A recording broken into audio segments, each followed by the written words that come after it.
So feel free to talk. I don't care. Okay. Yeah.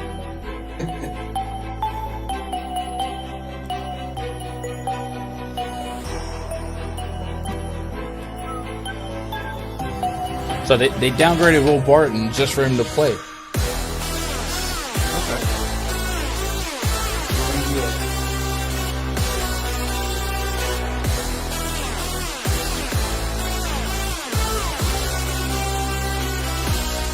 I mean, they have stuff to play for, right? For cheating. The Nuggets, I think they do. They're trying to catch home court advantage. They are 40. They're 2 games back of the Mavs. I don't think it's likely, but well, they just did a home series, so they're trying to win out.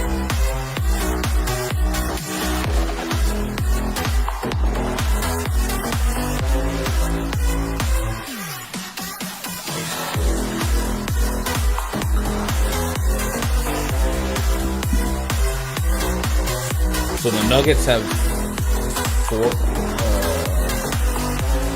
4 games left. The Lakers, the Spurs, the Grizzlies, and the Lakers. So 4 games. So mathematically, they can jump it. And they probably win today. I just noticed today's an ABC game. LeBron really chilling. He's got to be really hurt. You would hope so. Well, I wouldn't hope. You know what I mean. Yeah. I'm surprised he's sitting. I really am. I didn't expect that at all. But they're not done. I mean, they're only 1 game after the Spurs. No, I mean, it's like they're either playing or they're dead. So it's hard to believe.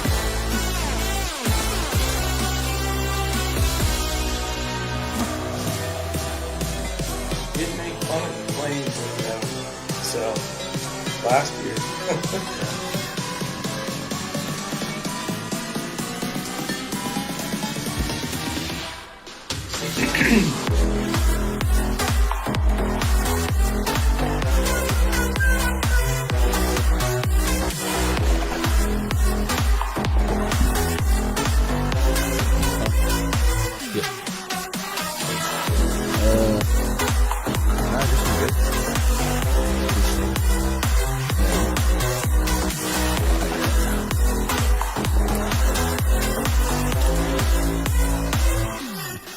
Is the grill clean? We'll make the cheeseburgers, right? Because after lunch, we gotta get that done ASAP for WrestleMania. So that's great. And I probably need to cut some potatoes.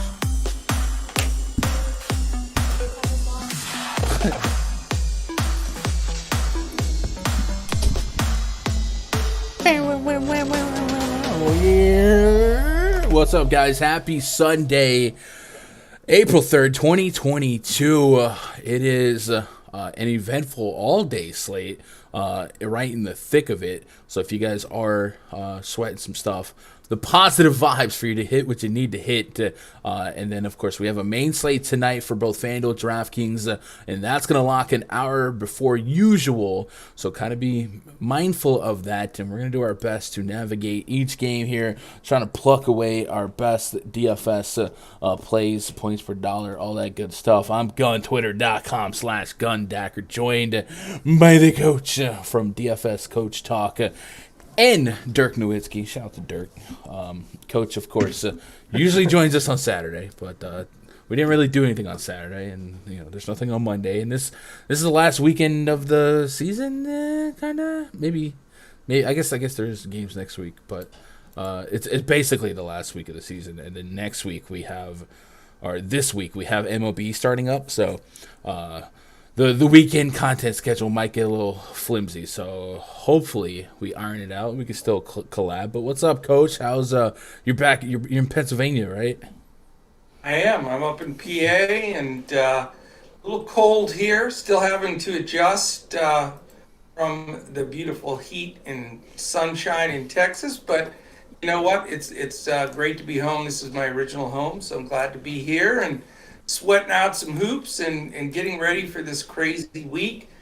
Josh and I were talking a little bit here about how much fun this week should be with half the teams giving up, a third of the teams sitting guys, a third of the guys playing for something. It makes for so much edge and opportunity. It's going to be a fun final week to smash some DFS. So looking forward to it. Yeah, I agree. Some of the bigger hits that we've seen in our community are these random slates at the last week of the year. I'll never forget years ago, Terrence Mann won my boy Jake $100K on the final day of the season, and at the time, no one knew who he was. So you're just getting away with playing some randoms, and we've had a taste of the wonkiness. Amir Coffey the other day dropping 60, Robert Covington, not as unknown, but him dropping 40 plus real points never happens. Yeah. So stuff like that can happen, and it'll be a little bit bizarro land to walk through. However, it can be lucrative, it can be profitable if you actually grind it out and play your cards right. We're all dealing with the same deck of cards. We just have to avoid the right landmines. And then our boy Josh, literally in the lab, sleeping, looks like. What's up, Josh? No, I was just writing stuff down from our last show. Okay. Well, if you want to catch up, I had Garland 9 assists, Cat 12.5 first half points, KPJ 7.5 assists, Jalen Green 3.5 threes, Adebayo PRA quote parentheses look for fantasy, and then alt look for assists, and that's all I had because everything we were missing so many lines for so many teams. So yeah. Shout out to the live chat. What up, Michael Durbin, Mia Moore, Steve in the chat, Rick, the Nature Boy, Anderson, woo, Brody in the chat, Luca with 14 dimes so far. Let's go, Luca. Chris Smith, what up, Chris? Skimmer in the chat. Who you got in the main event for WrestleMania tonight? What is for me, the main event means the last match. I don't know which one is especially. I guess it's going to be Roman and Brock is the last match, I would assume. In which case, I have no idea. I would assume Roman. But the match I'm looking forward to most is AJ Styles and Edge. That should be fun. What up, Neville? What up, Eric? Love these, bro. Hey, man, I appreciate that, Eric. What up, Corey? What up, Shane? You guys are the best. Joining me on a Sunday? There's so much going on. There's NASCAR. There's literally games in play. But you guys want to hang out with us, so that means a lot, man. I appreciate you guys. Just hit that thumbs up. Let's get those vibes going, and let's bust open this slate, man. As always, these streams powered by RunDFS.com.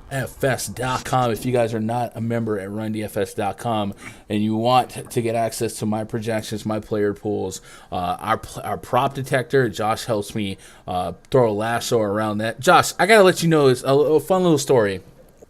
Yeah. I got an email earlier to my business account, and it was like, "Hey, we love your work. Would you be interested in coming on our podcast? Our podcast is about people in niche areas making a career out of something that didn't exist." I was like, "Yeah, I guess I did do that." And then it said, "We love what you do, comma Josh." My face, bro. The email was essentially to you. And they sent it to me. So remind me to forward that to you. It was some podcast, but I guess they I don't know that they actually follow our channel, but it seemed like they reached out to the business email attached to the channel, and they think that you are me or what, or I don't know, but I just thought it was funny. Yeah, sure. Yeah, whatever. I only grinded this channel for 5 years. Whatever. Josh been here for a month. Whatever. It's all good. It's fine. I'm not mad. I'm not jealous. What up, Jason? What up, J. Cole? Justin Jennings in the chat. Spiders in the air. The two best matches last night are arguably the two women's matches, Rollins, Cody. For me, I thought the Bianca match was number one.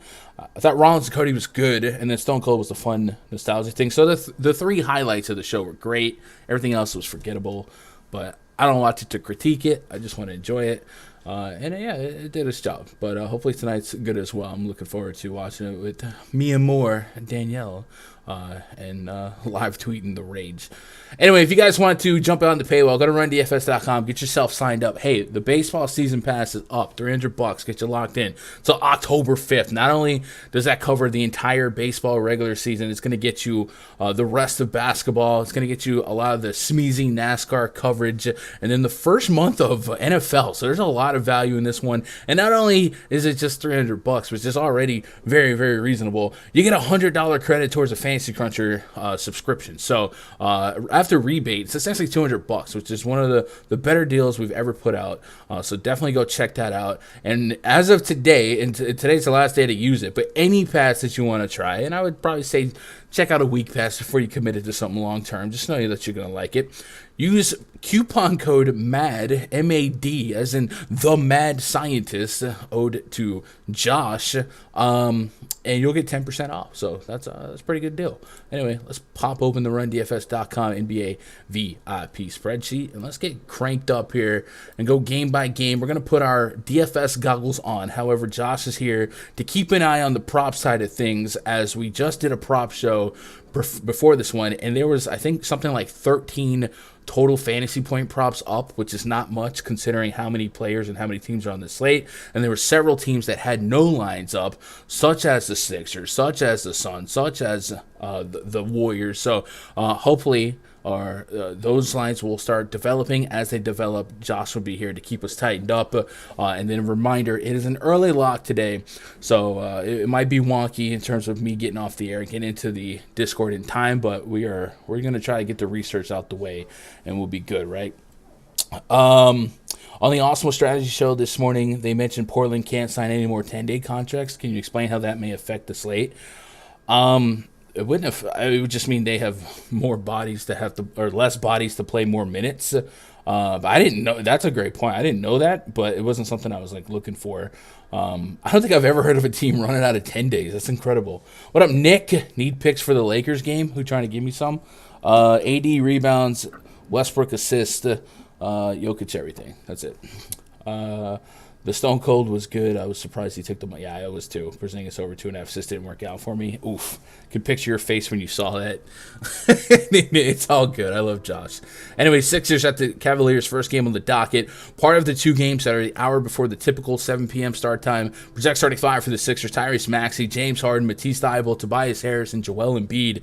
Taking on Darius Garland, Karis LeVert, Isaac Okoro, Larry Markkinen, and Moses Brown. The big news for this game is keeping an eye on the status of Joel Embiid. He's officially questionable, and that has prevented us from getting any prop lines on the PrizePicks side and really the betting world. If he can play, obviously he represents up for 30 real points and a bunch of peripherals. If he can't play, we're going to spike a ton of usage to a guy like James Harden, and you'll probably see Paul Millsap and DeAndre Jordan share some of those front court minutes. So keep an eye on that. If he can't go, we're going to be pretty well invested, I think, in James Harden at 9.8K on Fanduel, 10.4K on DraftKings. His already 50 fantasy point projection that I'm staring at will probably jump to 60 plus, and it's just that much of an impact. The Cavs side, it's just 3-point dogs here. In games that have been competitive, we've seen big minutes out of Darius Garland. And we've seen Karis LeVert lifted from his minutes restriction. Different, I would say, wide range of outcomes or a volatile floor to ceiling for LeVert. But at this price point, especially on FanDuel, he's going to project extremely well. And the line that I was digging for Garland was the 9 assists, because he's been clearing double-digit assists. And if you're going to have a game script where this 3.5-point spread implies that he could play upwards of 38, 39 minutes, just that 30 to 40% assist rate. I think it's at 36% with LeVert. It's just too good to not take a shot on. So a lot of volatility here, Coach. I imagine, like everyone else, you'll be looking for the Joel Embiid news. If Embiid plays, what do you do with this game? And then if Embiid doesn't play, is James Harden getting the lock washer treatment? I'll tell you what, I thought Embiid would play. So when he got that questionable tag, it was a little upsetting because Embiid was in sort of a lock washer spot today because, they need the win in the standings. He's been playing fantastic. Both Cavaliers big guys are out. They're playing with Moses Brown and a bunch of smalls, really. So It all has to do. This game's impossible to really break down until we know that news.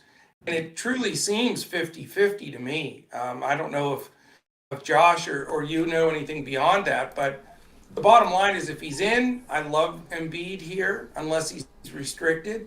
If he's not in, I think you have to take a serious look at not only James Harden, but maybe Tyrese Maxey as well, or even a Tobias Harris, even though his price jumped. So it's 100% news dependent. It should be a competitive game. So we just have to get that news in. I did want to mention two things real quick, though, not to jump around, but I want to give one person that mentioned something in live chat. Even though the Trailblazers have maxed out on 10-day contracts, the league did pass a bylaw here where they allowed them to sign 2 players for the rest of the season, Drew Eubanks and Chris Dunn. So they're in for the rest of this week. So they're not going to be at 8 or below. They'll be able to finish the season, but at least they have 2 more guys in there. And I'm with you. The frustrating part, I want to get Josh's especially opinion on this. We've been red hot in prize picks, and it's been, you get into a rhythm of how you pick them and how you see them.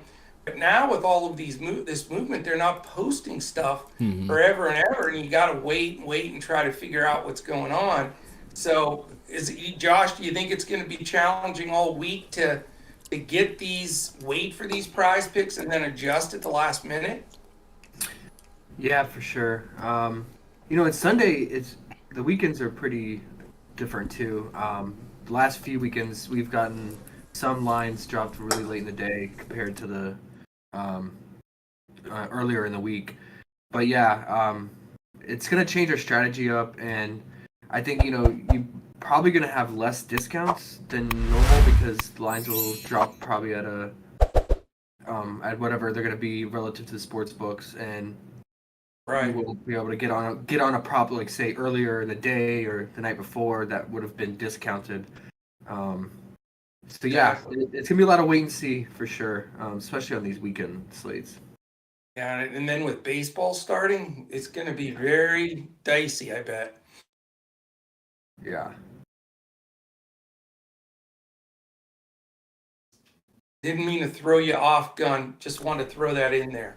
No, it's all good. Hey, that's why we have the crew.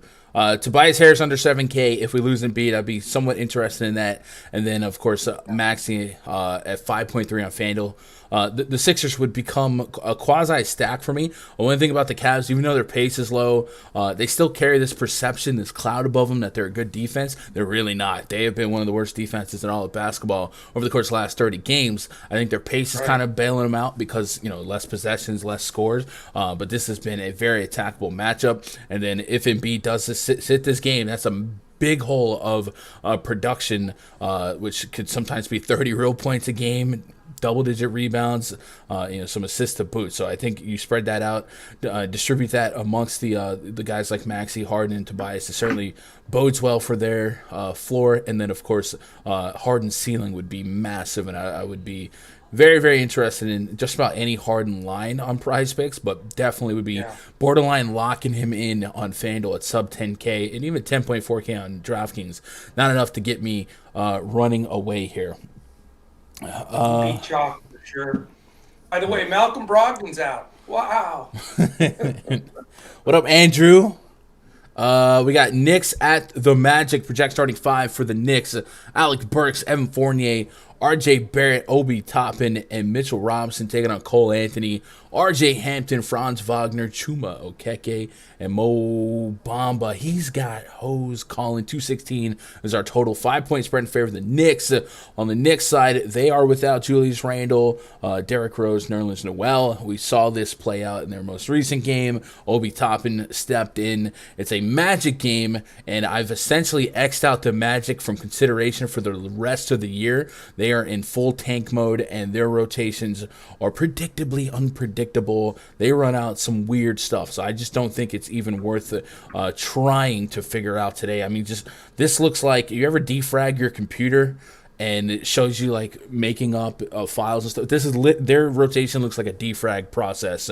I don't need that in my life, so I'm gonna fade the Magic. And if I'm looking at the Knicks, I'd be interested in RJ Barrett without Julius Randle. I think that'll be a shot at 40 plus fantasy points.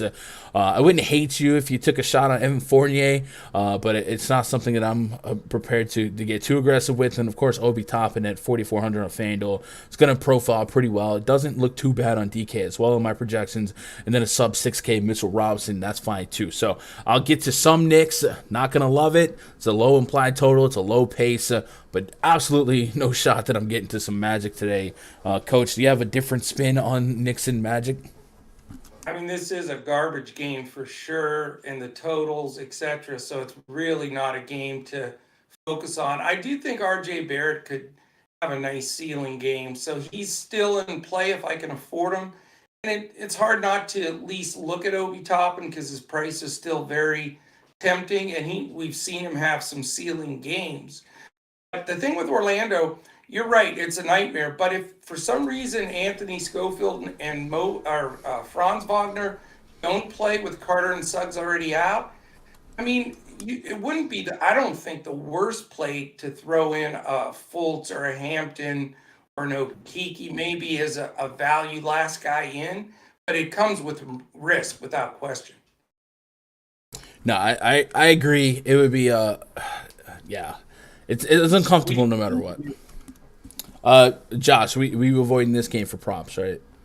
Probably. Yeah. Maybe. I would say if they posted like a fantasy line on RJ Barrett that was low enough, maybe I'd get to. But yeah, I think on the grand scheme of the slate, I'm willing to X this game out and hope for the best. Let's get caught up on chat. Yo, what up, Wes? This Gun, you doing your own thing now? Doing baseball streams for baseball props and fantasy?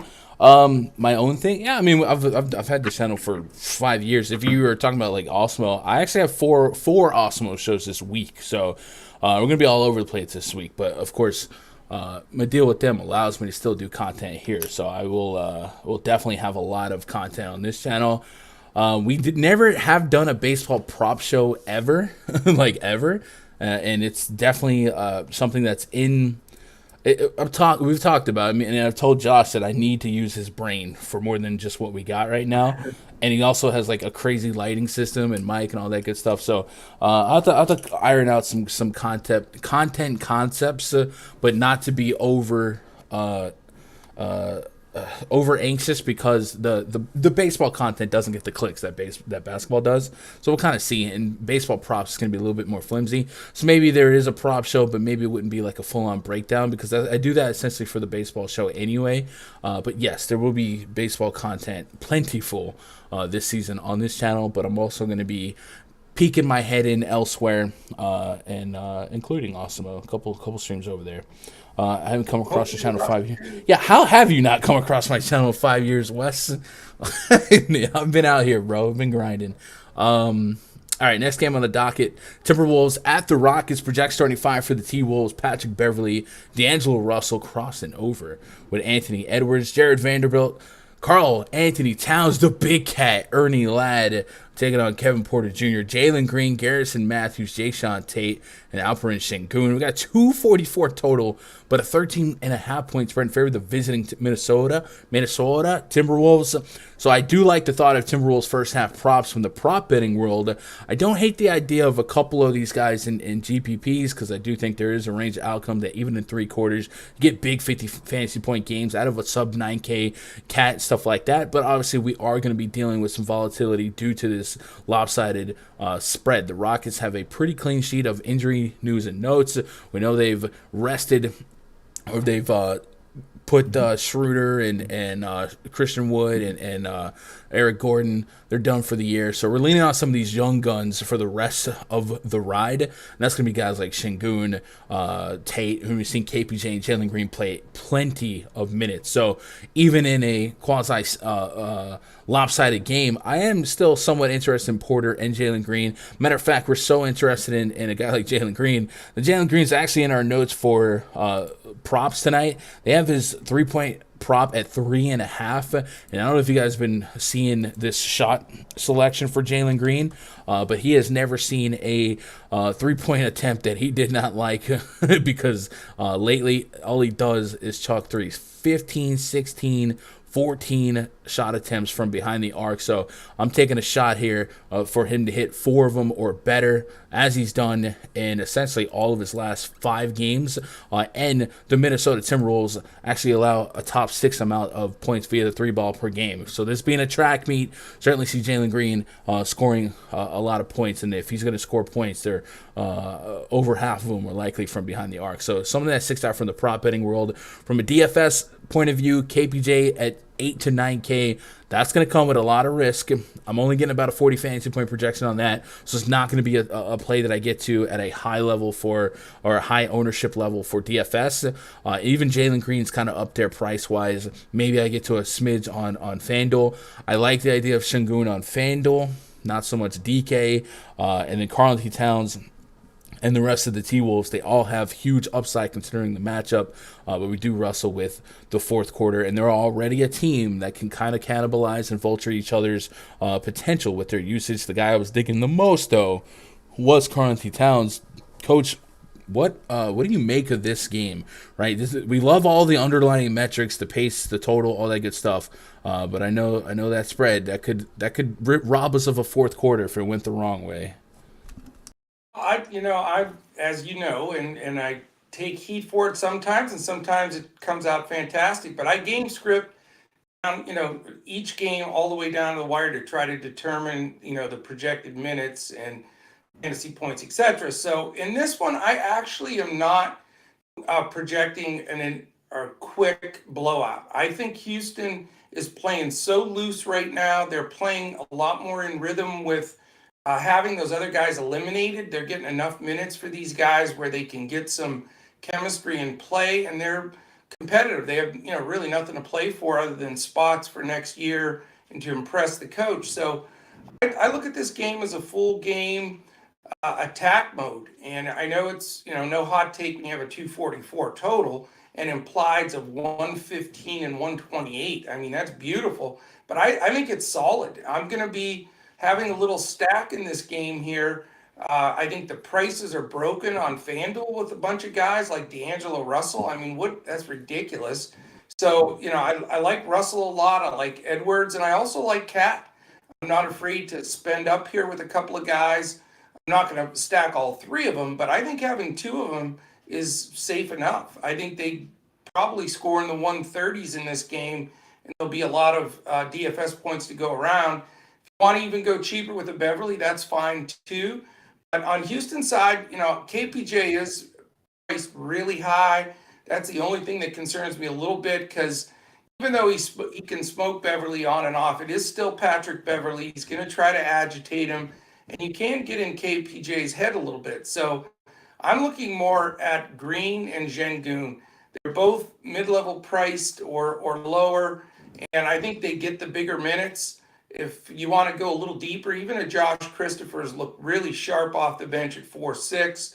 So I'll come out of this game probably with a good 4 guys gun and really let it rip, because there's so many possessions.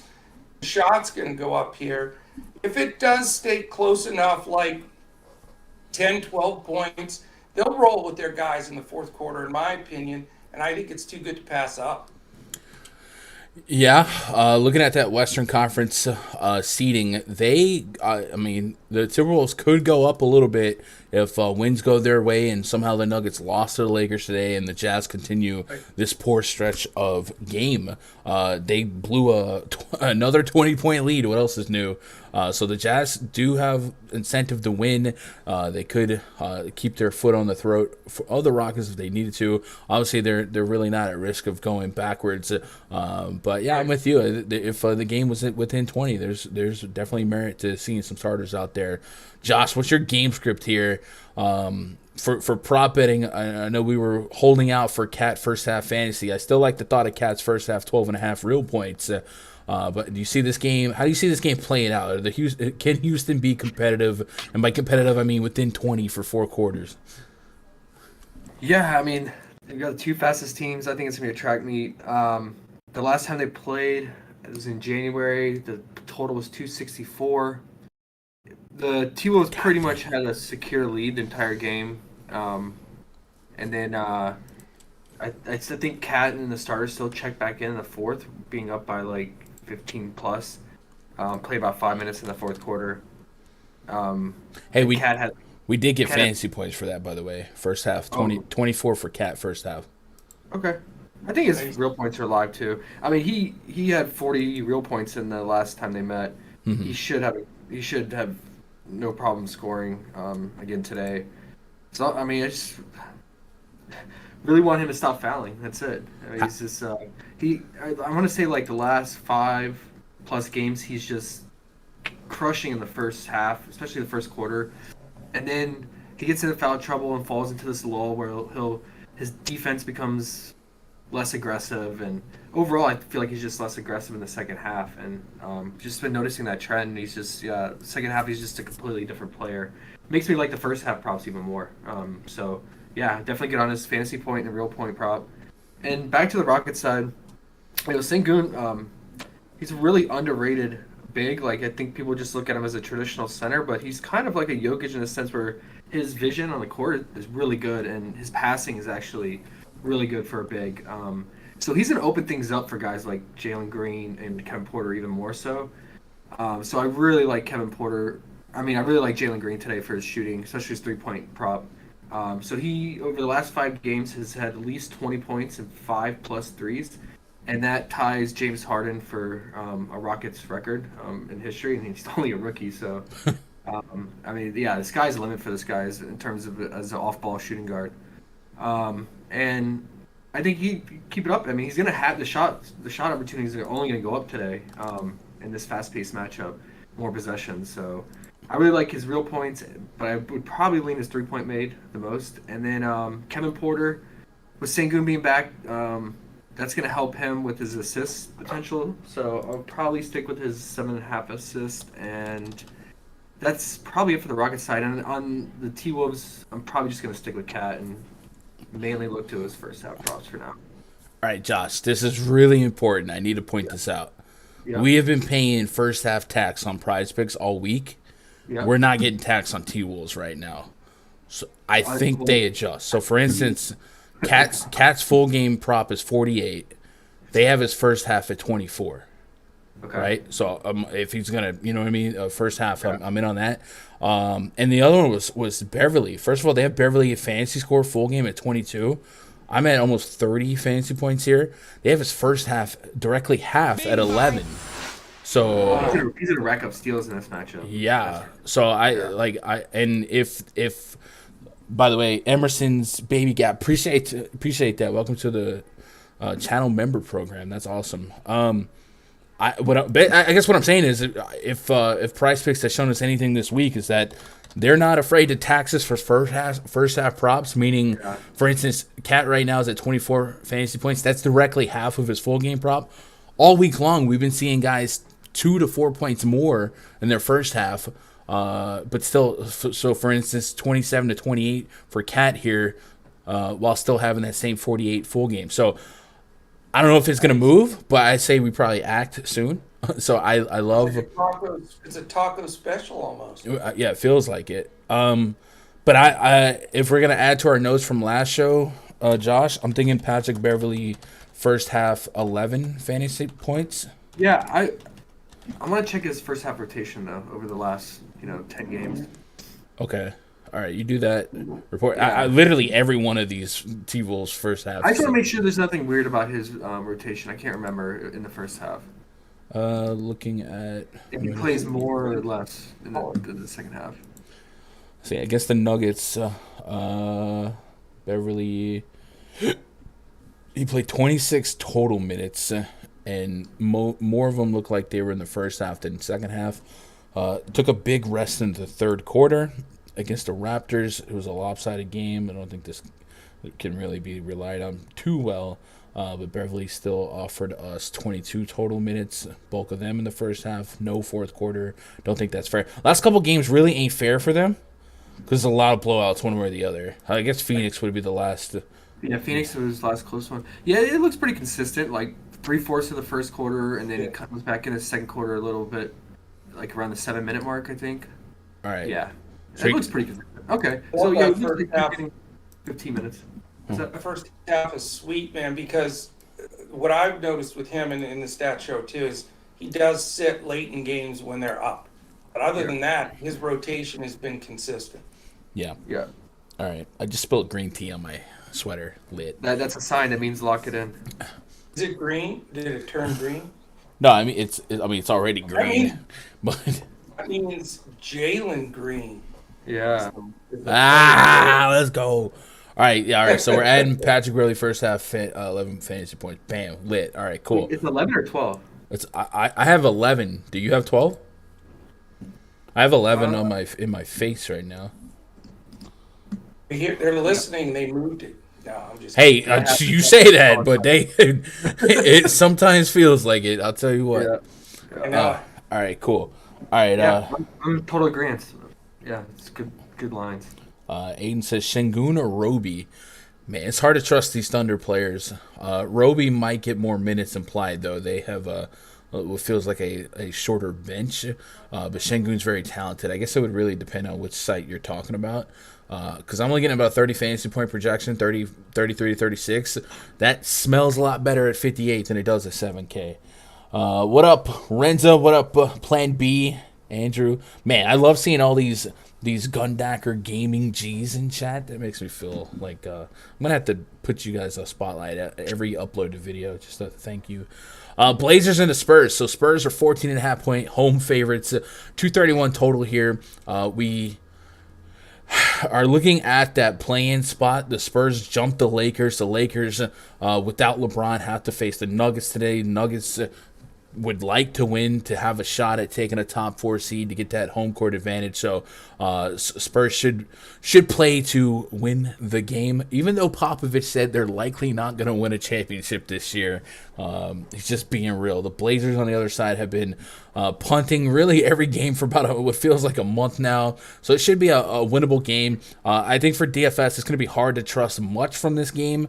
We have seen some DFS utility out of Brandon Williams, though it's been inconsistent. Drew Eubanks as well. Today, that's going to cost you between 7 and 8K.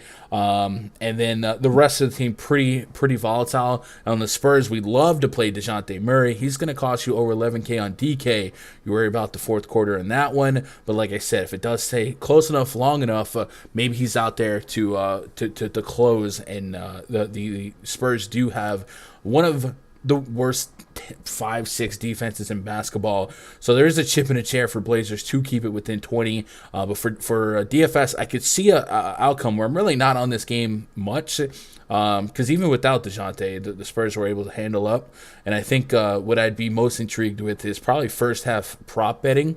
But Coach, from a DFS standpoint, was there much here you find yourself taking away from this game?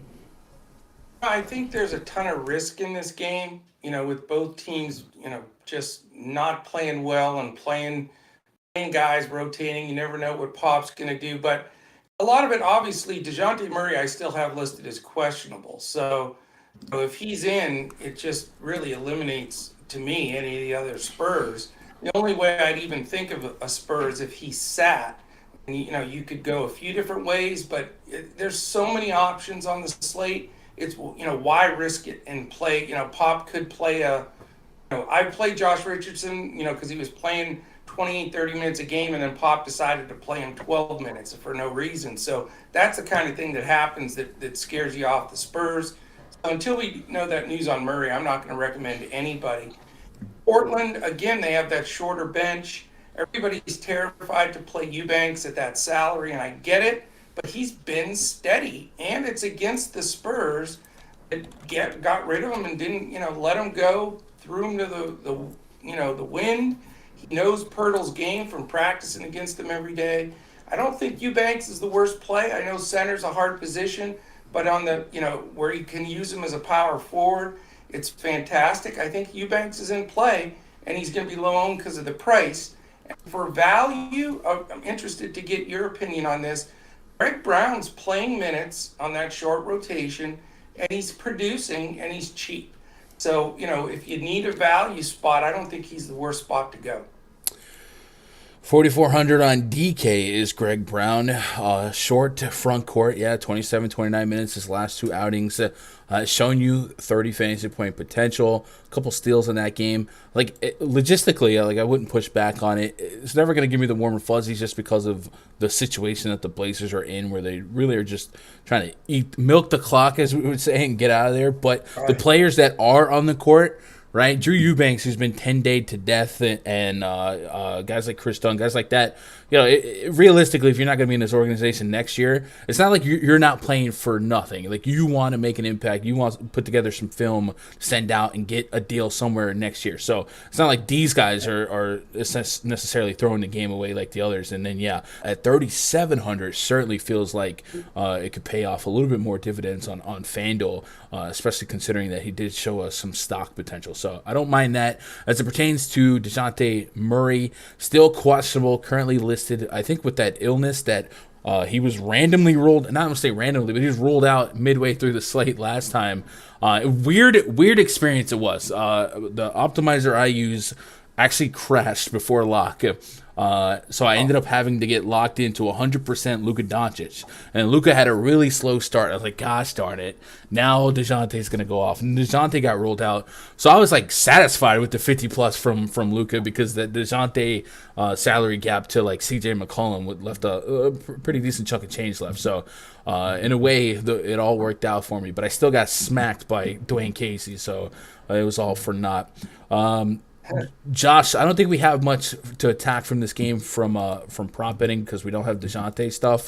But if DeJounte is truly dealing with illness, obviously he is dealing with it. But if DeJounte illness is truly something to impact his ability to play tonight, and he didn't play, what we saw in that last outing was, I believe we got more run for Trey Jones, right? Would there be anything that you're looking for if you got a notification on your phone that said DeJounte Murray ruled out? In his place, we're going to see Josh Primo, Trey Jones, Devin Vassell, Kellen Johnson. Any of those guys have a prop number, a magic number that you'd be looking for? They still, for what it's worth, put away this Blazers team mightily without DeJounte. Yeah, I would look for Trey Jones assist prop if it's less than 7. Okay, that's fair. All right, that's pretty much all I feel comfortable with. Trey Jones could be a sneaky DFS play as well if Murray's sick. Yeah, the stock upside is there with his steals for sure. Yep, definitely. Plan B says, do you do MLB content? Yes, I do. I do a lot of MLB stuff. I'll say MLB is probably the sport where I'm the most valuable at, but people don't care about MLB. So the numbers are a lot lower. But we will have a lot of MLB content on this channel this week. And then Saturday and Sunday morning this week, you'll find me on the Osmo channel, live before lock for baseball slates. And then we'll probably catch me throughout the week. You'll also catch me on a couple live before locks on NBA this week. So if you want to double dip, make sure you're following me everywhere we go. Bloss's Gun Show top picks. For what? What up, Aiden? DraftKings, Shingun Roby. Sorry, no, for DraftKings. Man, I'm thinking I might lean Roby just because I get a safer floor in minutes, and I'm getting a better projection overall against a punt Sun squad. So I'm with that. That is a plane. Do you guys hear that? That's scary. Jason Holland says these first half Pacers props are going to crush. I'm digging that. What up, Ben? Let's go Tar Heels. Congrats. That Coach K 50 and 50 stat was pretty incredible. Or not. Yeah, you get what I'm saying. If Lakers lose, they could rest Murray and still win easily. Absolutely. As a matter of fact, I mean, they could rest Murray and win easily no matter what, right? You'll watch MLB. MLB is going to be great. All right, so we're going to move over to the Thunder game and the Suns game. Only a couple games left, and then we'll be able to release the Hounds. But before we do that, I want to plug PrizePicks. You guys keep hearing us bounce back and forth between the DFS side and the prop betting side. Well, that's because PrizePicks has really, really, one, been an incredible partner to the show, but two, has just been so much fun to play and very, very lucrative. Just some insane screenshots coming every day, and not only the premium RunDFS.com Discord, but the Gundacker Gaming free Discord that you guys should be in by clicking the link below. If you haven't jumped on yet, man, this might be the week for you to do it, right? You got that 9 to 5 to grind out. You're already finding it tough to keep up with news. Well, this final week, this final stretch where a lot of teams might be completely giving up, throwing in the towel, might be resting for the playoffs, it's going to get weird, bro. And you might find that the prop world maybe puts up a lot of inefficient lines, and then we have found a lot of success with these wonky slates throughout the day based on late news. So I would absolutely add it to your daily repertoire, diversify your daily spend, and attack the props with us. We serve content every day on this channel. Coach is putting up content every day on the DFS Coach Talk channel. So no reason not to jump on it. And if you're going to jump on it, you want to support the channel, support the stream, use code Gundacker. Not only will they show me some love, but they'll also show you some love. You can double your first deposit. Get a free $100, man. Double your first deposit up to $100, or hey, $10 or $20, turn it into $40, 40, 50. You know what I mean?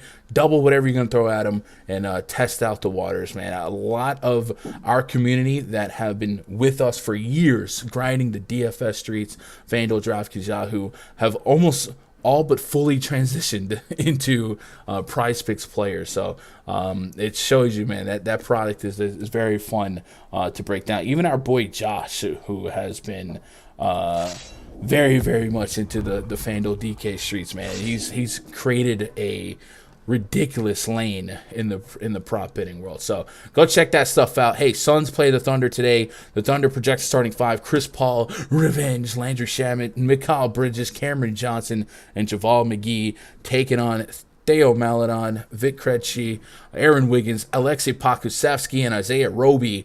The hockey squad is out today. 2-2-2, and another 1-2 our total. 14-point spread in favor of the Phoenix Suns. DeAndre Ayton out. Devin Booker out. Jay Crowder out. Of course, Kaminsky Sarge also going to continue to be out. Big minutes right now expected, I guess, in the projections for Mikal Bridges. Don't quite know what to expect for Chris Paul. I don't know if this is a gas tank thing or just playing against his old friends or what, but it's very, very weird to not see his name be the first guy listed out in a game like this. So I'm hesitant, but if we do get 30 minutes of Chris Paul at AK against the Thunder, there could be some problems. I'm more so interested in the safety of the price point, I guess, of Javal McGee, 3,600 on FanDuel, 38 on DK. The Oklahoma City Thunder front court has been something that I've been tacking all year, and I expect without Ayton to see a lot of Javal McGee and a lot of Bismack Biyombo. Both these guys very reasonably priced. I might even find lineups in my script tonight where I have both of them on DraftKings in the same lineup, so something to keep an eye on. One of the things we really like about the Thunder matchup all year, we go reference that team metric starting to RunDFS.com NBA VIP spreadsheet, is that all year long the Thunder have been up there with teams like the Grizzlies and the Rockets in terms of blocks allowed per game. 6 of them essentially per game, right behind the Memphis Grizzlies, and that's right up Javal McGee's alley. It doesn't, you don't have to go too far back to remember 70 plus fantasy point games, 60 plus fantasy point games for Javal McGee with 5, 6, 7 blocks, and this could be one of those spots. So I'm going to be pretty invested in Javal McGee tonight. Coach, I want your opinion on what you expect from Chris Paul, because if he played 30 minutes unleashed without Devin Booker could be 25, 30 points with that ridiculous assist rate, and this team being as porous as they are. Like, he could flirt with a triple-double, but it's still a ridiculous spread, and it's also Chris Paul, and there's not an incentive for the Suns to play their floor general more. Really not an incentive for him to play, period, because they're locked in as the top seed. But what are you doing with this one? Because it's hard to read from where I'm sitting. You know, I feel good about this one. I am not going to play Chris Paul. I'll have 0% of him. And I just don't think he plays enough. And I think that this game's lopsided enough. I think you're going to see Cameron Payne play more minutes at point guard than Chris Paul. I know it's a bit of a crazy look here, but I really do. I think it's like 26 Payne, 22 Paul, somewhere in that neighborhood. They have no reason to play him or push him at all. But I will say I do have my lock washer here. So here we go for live chat. They love the lock washers. JaVale McGee is, I mean, I have him for 28 minutes. He's dirt cheap. He's a huge points per minute DFS guy. I have him for 28 and Biyombo for 20. I just think I don't see why you don't plug him in there, especially the sites where you can have two centers. McGee's such a great play here. And I don't want to pay 8-2 for Paul and get, 2 quarters or 2.5 quarters. So pretty easy for me there. The guys I'm flirting with a little bit, though, maybe Mikal Bridges or Cam Johnson at 5'8" and 4'6". If Cam plays enough minutes, trying to find if he has any restrictions. I can't find any. But those two guys can sneak in and backdoor their number pretty easily. So I really, I think that I feel comfortable, with that stance on Phoenix. For the Thunder, I'll tell you what, Teo Maledon has been terrific since everybody else has pretty much counted out for them. But he is going to get Chris Paul D some of that time, which is no picnic. But Maledon is going to score. He's going to get shots up. He is mid-price, so there is a sacrifice there. But it's not like he's going to lose minutes if they're, down 12 or down 20. I think he's still going to get minutes, still run the show there. So, even though this is a lousy game in a lot of ways, DFS-wise, because of the big spread and everything, I still going to have some exposure here because I think you can pick out those value plays and then maybe Maledon that can help. Yeah, chat's bringing up a good point about McGee's minutes this season with Ayton out. There definitely is a lot of games this season where McGee still stayed under 20 minutes. A lot of that is foul centric. A lot of these big block getters do tend to tend to find themselves in foul trouble. 5 fouls against Utah, 4 fouls against Indiana. But it is a good point. There's several games under 20 minutes, and McGee did miss a game 2 games back with an illness. However, his first game back, he was able to go 22 minutes. So I guess there is certainly reason to be suspicious of his minute projection if it got too high in the 20s. What I would say to that is even if I dial back to 20 to 22 minutes, I'm probably going to still get a projection that's going to get me a ridiculous amount of McGee. Right. I gave him 25, assuming that, hey, if you're going to get 22 with Ayton, in the mix, I think 3 more minutes was fair. Sure, that game was a little bit lopsided, and I know Biyombo played a bit more during the stretch where Ayton was out earlier this season, but Biyombo's been playing a little less lately. So I don't know. There were a lot of games where Biyombo didn't even get in, but I will say this too. Don't forget, it's the Thunder's interior is terrible defensively. Right. So McGee in 23 minutes, if my projection's off of 28, still should get there with pretty much ease, I think, anyway. Yeah, Biyombo has played less than 10 minutes in most of the last 15 games, the last 10 games without him. So, yes, chat, definitely I'm not pushing back. I think none of us are stunned if Biyombo gets more minutes than McGee, but it looks like McGee has been more so involved in this rotation lately. So I feel better about his gas tank being a little larger. So I'm at 25. I don't think I'm going to move from that unless we saw Biyombo starting, which is not out of the realm possibility. And remember, was it Jalen Smith was on the team back then? So I don't know if that represents some minutes. So I don't know. I'm willing to feel a little bit better about McGee's minutes today. It is. A lot of those that you mentioned they were playing literally 3 centers at that time before they traded Smith. So that helps as well. Okay. They have Pistons. So Pistons props are up, and Pistons news actually just came out a minute ago. Nice. So and they have nobody playing essentially. So we got Cade Cunningham ruled out, Corey Joseph ruled out, and this is not on the main slate, I don't think. And then Saban Lee, Luka Garza, Jamorko Pickett are not available to play today because they're in the G League. So that's going to narrow down a lot of what is available for the Pistons. Hopefully Dwayne Casey doesn't find a way, but I think I would take just about anything Killian Hayes. And again, this isn't on the main slate, but Killian Hayes, 13.5 real points seems really low. I mean, Isaiah Stewart has the best matchup, but can we trust he's going to play 4 quarters? I mean, Talk about foul trouble. no, I mean, so Yeah. I think both these teams foul us at the highest rate besides the T-Wolves. Yeah. Sadiq Bey real points at 19.5. Like the Pacers, porous defense. Assuming that Dwayne Casey doesn't 6-minute and go to the showers. Isaiah Stewart way too low on everything, and then I'm with Sadiq Bey. Sadiq Bey at 2.5 threes seems kind of low. So I like a lot of this, and then we mentioned the T-Wolves first half props might move as more action gets on them, but I think Killian Hayes is looking really good. 13.5 points without Kate. That dude, I'd be all about that. Wait, no, but I would say about Killian though. Even when we've seen games like Kate out, he's not really the guy who's going to look to score. He's a distributor. I mean, he just dropped 26 against the Thunder. Oh, yeah? I know, but that was the Thunder. I'm just saying, traditionally in the past, he's more of a distributor kind of guy. If you look at him the last 7 or 8 games, I've played him the last 3 games in a row. When he is in there and you have Cunningham out and you have Joseph out, he takes over the court. He not only is a distributor, he's a scorer. He can get you stocks. I'm telling you, this guy is going to be a nice player in this league. And he's similar to Jalen Green. They were terrible in the first half, but these young guys, sometimes it clicks. They get that confidence level, and you can see them take that next step. I am diving on this PrizePicks play. How about this, Josh? Why don't we meet in the middle and go 27.5 PRA on Killian Hayes? Okay. It's the Pacers, right? Yeah. And all these other guys out. So I think we might see big minutes on Killian.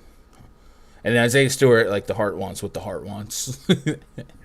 So I think he's prop enemy number 1. I think he surpassed. And it wasn't his fault though. It was Dwayne Casey. No, but the game before that, people were on his point prop, and he finished with 0 points. I think the game before. Ooh. What can you do? Stewart. What can you do? Is there a link for Discord to the link to sub from YouTube still? Emerson, there's a process you have to go through on the Discord side that links your Discord account with your YouTube. Maybe Google search that, but it's a click, and then I think the YouTube and Discord bot sets it once an hour. Today, I don't know. We really don't have a plan to go strictly premium only today, so maybe we'll drop like we did earlier. But yeah, it's just Google that. Let's see. Cashman needs to go. Gun. Shout out to Willie Hoops. Do you think George Steinbrenner would let the Mets get Scherzer when we are in need of a solid number 2? Spend $20 million. Dude, the Yankees have spent more this season than any other season in team history. So I don't know. Scherzer's nice, but I'm not on the pitchfork mob. I think this Yankees lineup opening day versus last year is insanely better. So I don't know. I'm a Yankee fan, right? I'm looking for the best. I do think he could have made some adjustments at pitching, but based on what's on the market, I don't think he needed to invest that much into Scherzer. So hopefully we can make a trade to get a solid arm here. I was somewhat disappointed to see Sean Manaea dealt this morning. Maybe there's still hope for Frankie Montas, but I have high hopes for the Yankees team this season. AD looks serious out there today. Hey, they're in must-win territory. Halliburton props. Do they have them? Halliburton obviously would be looking for assists. Pacers one of those teams they don't have much to play for, but Buddy Hield and Halliburton have been playing big games. They have him at 10 assists. That'd probably be something I'm looking at. Also double-double. Whenever this happens, chat, for either a high rebounder or high assist guy, if they list his double-double prop and his secondary stat category is already at 10, it's a better value to hit the double-double because you could push that 10 but win the double-double prop, assuming that you believe he's going to get double-digit real points. So Halliburton double-double would be what I'd be looking for, mixed with some of those Pistons over. Yeah, what you got? I just want to make one input on Killian. Okay. I'm with you guys. With Kojo out too. I just did a Curry search with Cade out. This season, Killian has not surpassed 12 real points. Last game. Last Yeah. game. Last game. He had 26 real points. Yeah. Besides, Yeah, well, I mean, there's so many moving pieces. There's Jeremy Grants, there's Bagley, right? yeah. Okay. Kojo's and Saban Lee, he's not there. And let me say one thing Pacers. real quick, Josh, not to be defensive. I'm I'm going to call him Killer Hayes instead of Killian Hayes. I like it. I'll say, But no, it's what I love, and the reason I do Coach Talk is because I love this is exactly the kind of player that I like to turn the switch on, because the stats are the stats. You're right, and if you go strictly by the numbers, Killian Hayes the first half, even when he got the opportunity, he sucked. He did not step up when Cunningham sat for those stretches. But if you watch those games and see him about, I'd say it was almost 2 weeks ago now, he just the light turned on. It's like, okay, I've got the green light. The usage is there now, and it just turned. So I think the numbers may not back it. In the short term, these last couple of weeks, he's a different ball player, similar to what Green has done. But people are seeing the trend in the numbers with Green, and Hayes has slipped below the radar. You know what I mean? Yeah. No, I'm with you on that.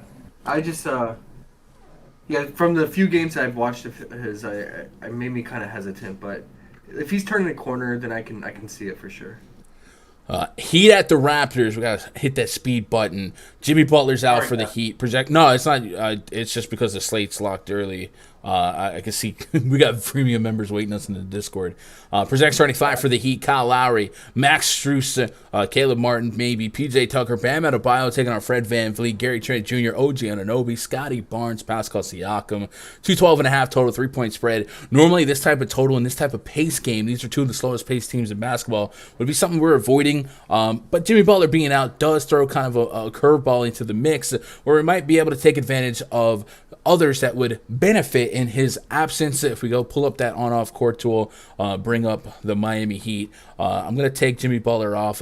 We did this on the PrizePicks show, and it essentially led us to Kyle Lowry's high assist rate, Bam Adebayo's high per minute production from a fantasy standpoint. But for an aesthetic, we'll run that back here. And then we'd also be thinking about Tyler Hero props. Josh, there was no Heat props on when we did the live show then. Has there been any Heat props posted since for PrizePicks? Oh, yeah. All right, so We got fantasy score for Bam now. We only had his PRA before. What do you have him projected for?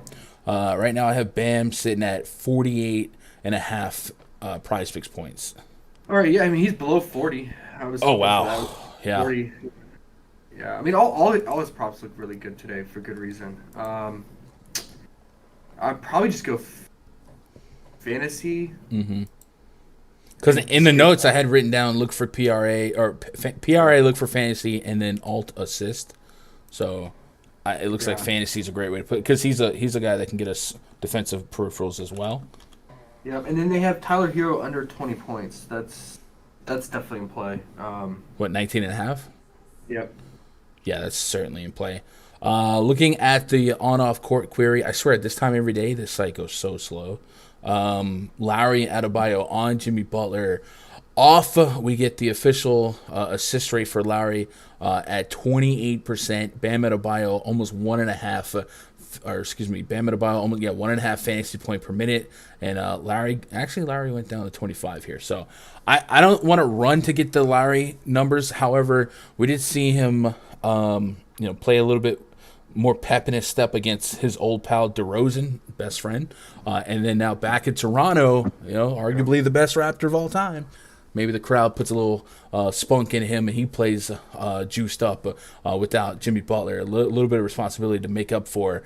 So a lot to like here, despite a 212 total in a slow pace. Coach, what are you taking away from this one? Any Raptors interest? I'll be fast on this one because it's just a game I'm not that crazy about. I know it's the lowest total on the board, so that's no hot take at 212. But you've got the 29th and 25th pace, so you're not going to have that many possessions, and you have the 5th and 8th best defense. And so, just all ends of it look to be like, a slow pace, grind it out kind of game. Don't want to pay up for all those Raptors are too expensive. And lead at 8-2, Barnes 7-3, Siakam 9-5. Just don't see that against the Heat.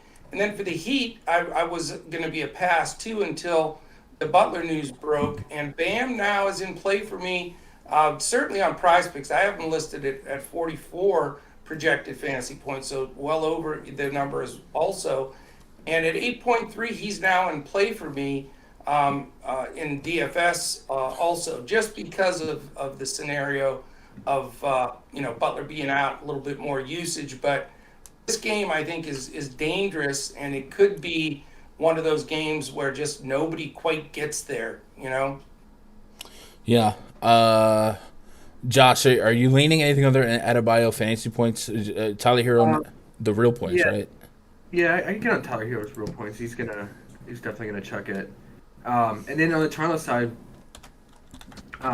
we've seen really successful games for Gary Trent in this season, in this 4-game series. And I think that's just due to the funnel defense of the Heat pushing out a lot of outside shots. And I mean, both games Gary Trent had 33 points in both those games, and a lot of that came from the 3-ball. I wish we had a 3-point prop for him. I doubt we get one. It's been gone for a long time, ever since the heater he went on. Yeah. But maybe his real points could be something to consider. But I mean, yeah, it is, like Coach said, a slow pace matchup. So I might stay away from that. And then their passing can't be trusted. Some guy, Siakam will take over passing. Other games, Van Vliet, Scotty Barnes gets in the mix. So it's really hard to figure out their offensive scheme and their distribution. So yeah, I'm gonna hold off on the Raptors side. Anthony Davis, 22 fantasy points, 8 minutes, 2 boards and an assist. He also has three stocks already. So yeah, Lakers putting up a fight, man, trying to hang in there. Woosh TV says, I got Jalen. Let's go. What up, Jack? I played Kurt Busch and AD today. Ask me anything. Okay. Good start. Hopefully the AD doesn't hit the wall and turn 3, Golden State Warriors at the Kings. Jordan Poole, Klay Thompson, Andrew Wiggins, Draymond Green, Kevin Looney taking on Davion Mitchell, Justin Holiday, Harrison Barnes, Trey Lyles, and Damian Jones. We got 2-2-2. Another one, too, is our total 5.5 point spread for the visiting Golden State Warriors.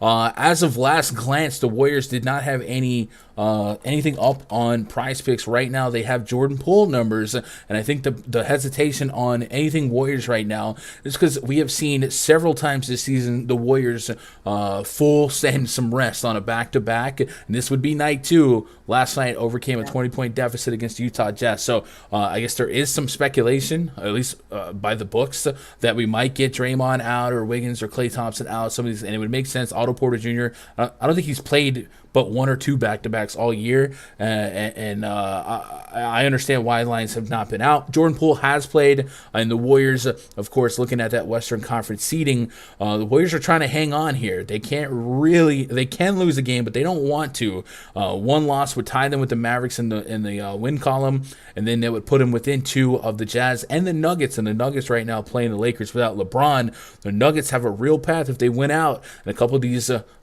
teams in front of them go backwards. The Nuggets could grab a 4th seed or better, which would give them home court, at least in the first round of the playoffs. And the Denver home court hits different because of the altitude. So we don't truly know what to expect for the Warriors. I think generally speaking, though, lately Jordan Poole has been somebody that has put the team on his back for scoring. Last night, Klay Thompson had a big game. Mathematically, I'm interested in Draymond's PRA, a little bit of a do-it-all, 6K. I would take that. No, nothing official saying he would not play. Eventually, you're going to have to learn how to play 2 games in a row. You're going to make it into postseason in a week or 2. And then on the Kings side, they're just 5.5 point dogs at home. Davion Mitchell's been playing massive minutes. This is a team that can okey-doke here and there with their rotation because they have nothing to play for. But the guys that stood out projection-wise was take a look at Davion Mitchell, not getting a massive projection there. And then Trey Lyles and Damian Jones both have a case to be made here. As Josh pointed out, Damian Jones, a little bit of revenge narrative for him. So a couple of interesting points. But Coach, knowing what we don't know, what stood out to you from this game? Anything you're grabbing for your lineups tonight? Well, the bottom line is we need to know what the situation is with Golden State. I mean, I doubt and again, I have no no news on this, but how do you play Klay Thompson on a back-to-back when he just went nuts last night? I just think he probably sits. Maybe Draymond sits. Porter might sit.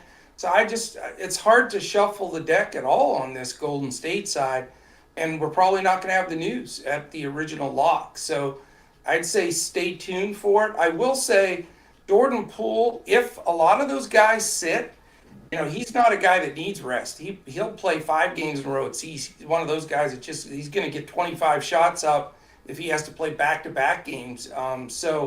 I know his price is crazy at 8-1 now on DraftKings, but man, if the dude's getting up 25 shots, and here's the other thing too, and the stats will play this one out too, and something to watch for PrizePicks. Everybody's been fading whoever Davion Mitchell guards a lot this year. I'll tell you, the only off night that's been recently is his defensive off night. He's been letting up huge amounts. He gave up 100 fantasy points to the backcourt. I think it was the Pacers or somebody. I don't know who they were playing, but the bottom line is he's not getting it done as much defensively. I don't know if it's because all of a sudden he's now like the first option on offense out of nowhere. Maybe that's where he's getting his burn. But I'm not afraid to go Jordan Poole here. And maybe, it's nice in DFS if you throw him in there and then a bunch of these Warriors get ruled out later, you're going to be feeling great. Mm-hmm. But then again, if you play him at 8-1, you can always swap them out if a bunch of the Warriors are in. So I like Poole on that side. I will say Davion Mitchell offensively has been very good. But, the Warriors defense, guys in or out, Kerr's scheme, they're good defensively. I know they haven't been nearly as good, but with, Looney and if Draymond plays, they should be fine. So, you can get a lot of value on some of these guys, but the bottom line is, to me, Trey Lyles, Damian Jones, their prices have gone up sharply, and you're not getting those free squares. So I'm not probably going to try to push the envelope with that.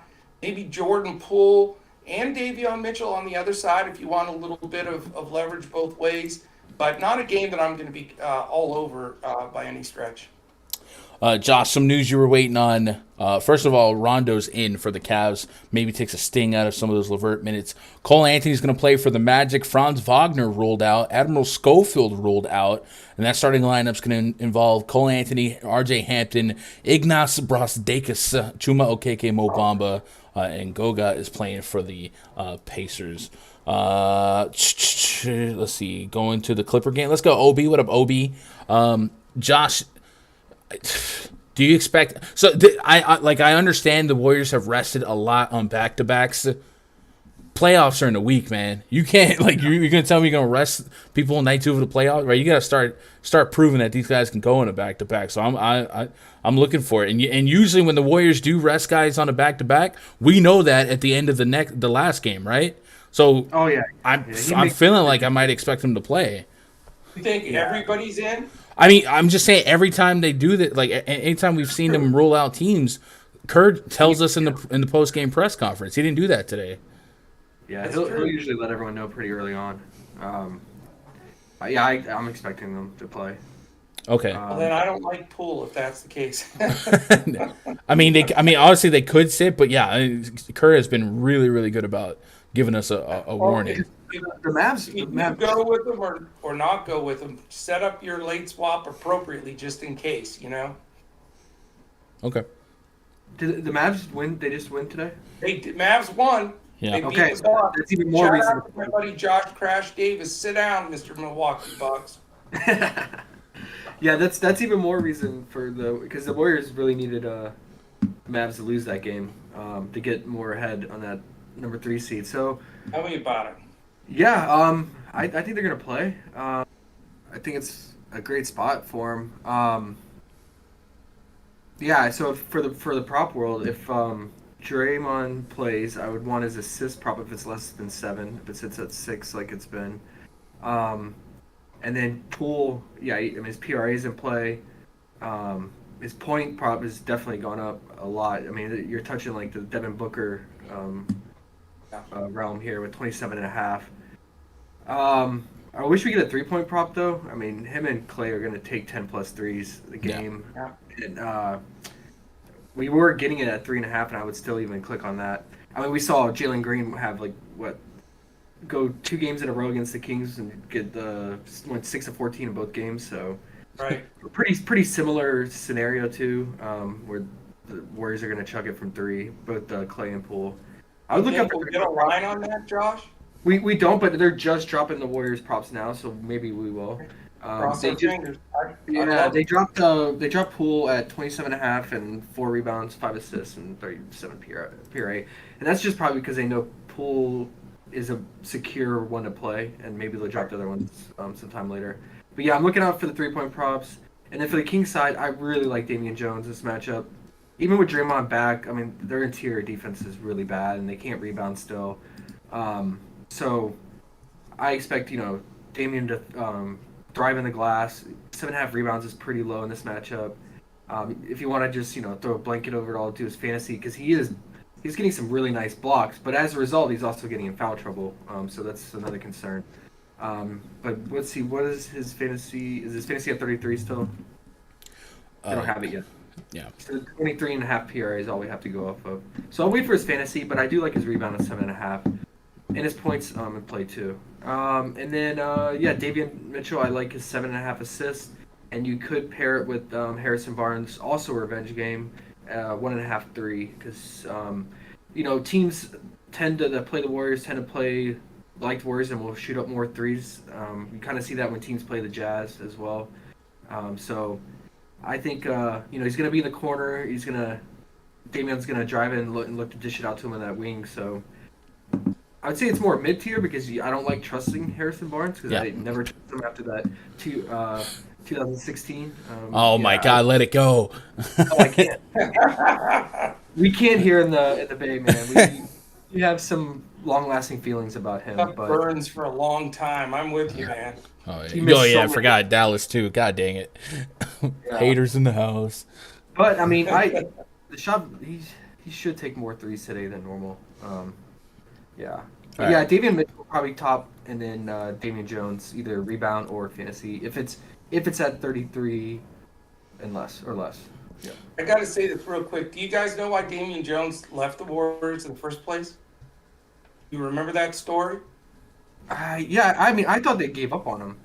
They did. You know why, though? They were on the road. This is no joke. They were on the road. One of the assistant coaches used his credit card to book the room or whatever. I remember this. Used the credit card to charge a bunch of stuff at the hotel, and they cut him because of that. Yeah, that's right. Isn't that hilarious? Thank you for reminding me. I totally forgot about that. Wow. It's a crazy story. It is. It was. Yeah. Anyway, Chad, we got one game left on the docket. Before we do that, I'm going to remind you guys there is no NBA tomorrow. That's why we're doing a Sunday stream. So tomorrow, recharge, enjoy some college basketball, some Raw after Mania. Be back in the saddle on Tuesday. The schedule for Tuesday is going to be wonky. I actually think I'm on the live before lock on Tuesday for Osmo. So we're going to try and do our streams here, the pre-lock stuff in the Discord, and then we'll knock that out. But no streams tomorrow. If you are stumbling across this channel for the first time, be sure to hit that sub button, hit that thumbs up. It helps us out. Immediately following the stream, I got to run into the rundfs.com NBA VIP Discord. There's already cats in there waiting on me because usually it's 2 hours before lock. Today's slate locking at the time that it does kind of interfered with the time constraints that we needed to hit, but it's all good. But if you guys want to keep the conversation going, go to rundfs.com, click VIP memberships, find something that you like, maybe try out the week pass before you commit to something long term. But we do have the full season pass that'll encompass the entire date range of the MLB season until October 5th,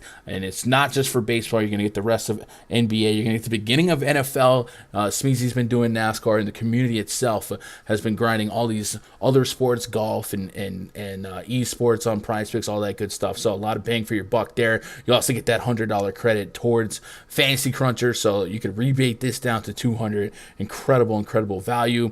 So go check that out. And then also daily content, not just on this channel, but Coach and DFS Coach Talk doing a lot of content. They also got baseball coming up. They do golf. I don't do golf, right? You guys do golf. PGA, in fact, I'm sweating some possible takedowns here. I'm trying to watch out of one eye Yeah, some exciting golf stuff. I want to mention Malik Beasley just got ruled out. That helps our guards that we want to play a couple extra minutes for those T-Wolves. First half, Patrick Beverly. All right, I'm with that. Hey, go check out DFS Coach Talk on YouTube and Twitter. Make sure you're subbed over there. A lot of content coming out from their side as well. Main event tonight, the Pelicans at the Clippers. CJ McCollum, Brandon Ingram, Herbert Jones, Jackson Hayes, Jonas Valanciunas, Reggie Jackson, Paul George, Marcus Morris, Nicholas Batum, Ivica Zubac, 2-2-2. Another one, 2 is our total, 2.5 points. Brand favor the home team, LA Clippers. So I was pretty lukewarm on this game because I don't know quite what to expect from each team. I do think that there is still a sense of urgency to win for the Pelicans while they are above the Lakers, and you probably expect the Lakers to look at the lights against the Denver Nuggets, but they are also trying to shake off and keep off the Spurs, and the Spurs are massive favorites today, so it only behooves the Pelicans to keep winning to stay higher and maybe not have the Suns as one of their first options if they make it through. So I expect the Pelicans to continue to come out here and give us a decent chunk of Brandon Ingram, CJ McCollum, get their chemistry right for this play-in. The Clippers, I'm on the fence about what to expect. Ty Lue has announced minute restrictions, then he said no minute restrictions. We want to see Paul George get right with chemistry. Then they rest the full game against the Thunder. So because of how volatile I think their rotation can be, Paul George just moved this way to 10K. As long as he doesn't drop 60 plus, I feel like I can live without it. So I might full fade the Clippers here. There might be something worth getting to on the Pelicans. 8,100 McCollum, 8,600 Ingram. Both have 40-plus fantasy point potential. We talked about J-Val's upside against this Clippers front court on the PrizePicks show. He's got a reasonable price point on Fanduel and DK, and I'm getting a really nice projection, well over 40 fantasy points. The Clippers have been bleeding points in the paint and are not great at rebounding, so maybe J-Val is one of the more interesting late-night hammer options. But, Coach, I think I'm going to be pretty light on this game overall. What are your plans for this one? Yeah, I have a little different stance on here, a little contrarian look. I know Joe Val's smashed the Clippers. Alarm. We'll recap. I do want to announce that we are getting some Warriors news. Klay Thompson's out, Otto Porter out, waiting on Draymond and Wiggins definitive news. Sorry to cut you off, Coach. I just wanted to put that out there. No, I felt that was coming. I really did. Anyway, what I was going to say is Joe Val's killed the Clippers in a couple of performances this year, but it was under different circumstances. So I'm passing on the Pelican side for this reason. Not that I don't think they're going to play well and get big minutes. McCollum, Ingram, and Joe Val. I see some cannibalization of the statistics through those three guys. And the Clippers are a top 10 defense. They've been 9th or 10th all year, even without George playing. And certainly, obviously no Kawhi. So I respect them in that way. And I don't want to spend up for the three guys for the Pelicans because I think they'll all do, decent. The guy that I do like, though, Gunn, and I think Paul George, because it was an elbow, because they're trying to get him fit to try to make some kind of a run, I think Paul George is a good fit here. They'll try to use Herb Jones on him. He's hit the rookie wall a little bit. I think George is a nice play. I do think he can get 60 fantasy points here. And I think a late night hammer with George could be really tasty because, people will go with Jackson. You have these somewhat 25-minute on and off restrictions with Marcus Morris and Batum and Zubats and all these guys that I just think George is set up for a really solid game, and he's going to be having to do a lot against these, three studs from the Pelicans. So a little bit different take. Yeah. Josh, close us out, man. Pelicans, Clippers, anything other than J-Val that you are looking to put in your back pocket for tonight? I like Ingram's assist prop at 5.5. He's been distributing it, and guys like J-Val and McCollum on the other side to receive those assists. So I like that, and I like his 5.5 free throws. He's been just drawing fouls so much. Although the Clippers, I would say they're top 5 in keeping their hands to themselves and not fouling, so something to consider. But yeah, I like J-Val a lot in this matchup. And then for Paul George, I like his 3-point prop since they gave it to us. It's at 2.5. He's going to take 8 to 10 threes. So All right. Hey, chat, 42 likes? Come on. Hit that like button on your way out. Andrew Martinez says, do you think Kevin Looney is a smash play on FanDuel if Draymond Green ends up getting ruled out? Kevin Looney's never a smash play. We've seen some glimmers of hope and some very big rebounding numbers from him. But man, I'll tell you what, for this Warriors, for them to give us Clay and Otto right now, but not Draymond, I guess I'm leaning Draymond in. I think so. All right, and if that's the case, I did have a really nice gap in my PRA projections for Draymond, and then more scoring responsibility for Jordan Poole if that's possible. So something to look out for, and it does for me create a case for the Kings to keep that a little bit closer, right? But all right, that's gonna do it. I gotta get in that RunDFS.com VIP voice chat. Chat, it's been a great time. I hope you guys enjoyed this Sunday afternoon of content. Enjoy your night. Once it locks, man, enjoy this Sunday night. Tomorrow, nice little reprieve. Maybe watch some WrestleMania with the fam. Bam. We'll be back Tuesday. Tons of content. MLB is just days away. So it's going to be a whole lot of fun. Coach, pleasure as always. I appreciate your help. And Josh, I'm sure you're going to be in the Discord here in a minute, right? Yeah. That's fun, guys. All right, Chad. I appreciate you making part of my day, be part of your day. Hey, do me a favor, tell somebody you love them, because I love you. Good luck. God bless. Go win some money. Appreciate you, Coach. You got it, man. I want to get John with me someday. I know you got 9 million euros this week, but yeah, I'll reach out to you, bro. All right, man. Yeah, I'll try to make it happen. All right. Take care, Coach. See ya. Take care, Josh.